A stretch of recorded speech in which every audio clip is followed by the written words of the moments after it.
Greetings, ladies and gentlemen, my name is Mangs, and I welcome you to the second part of Advanced Wars 2 Theory Crafting. Today, we'll be taking a look at Blue Moon's little rich kid Colin and his superpower, Power of Money. Now this is a really fun superpower that doesn't really see a lot of use because Colin's little power, Gold Rush, is just so amazing. You know, people like cash and stuff, so Power of Money, how it works is that it increases your firepower depending on how many funds you have available. It's a very unique power. But the problem is that the game doesn't really tell you how much extra firepower you get. And if there's one thing we know is that we can't trust the Advanced Wars wiki. So I thought I'd test it out for myself. Now, Colin are the Blue Moon units here. Normally I play as red, but, I figured I had to use the correct colors. And the CEO we're going up against is Andy. Now, it's always Andy, unless I state otherwise, because, as I said, all of his units are 100% average, so you don't really need to ask who the CEO I'm going up against is, because it's always going to be Andy.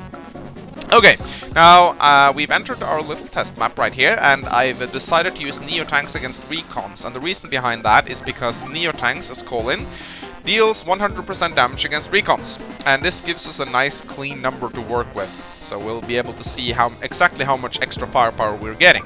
Now in bank, Colin has 1,000 funds, which again is to give us a nice clean number to work with, so we'll see exactly how much better we're gonna get. So I built up his superpower beforehand, so I'm gonna go ahead and use it. Don't underestimate me, because I'm new. No, Colin, we will not underestimate you because you are new. Alright. So, as you remember, the Neo-Tanks used to deal 100% damage to the Recons. So let's see how much damage they're dealing now. 103%. So the number here is really simple. For each 1,000 funds you have available, you will deal 3% extra damage. So since Colin's units start out at 90%, you'll need at least over 3,000 funds just to get past this penalty. But that's really no issue at all. So let's say we have 10,000 funds. That means we'll get 30% increased firepower, which will put Colin's units up to 20%, since, you have to calculate his 10% penalty. Or if we have 30,000, we'll go up to 60% or 50%. So, yeah, it's a really simple, nice number, which you can use to work out for yourself. I'm not going to go too extreme into this, because I'm no math expert, but I could give you some comparisons to work with.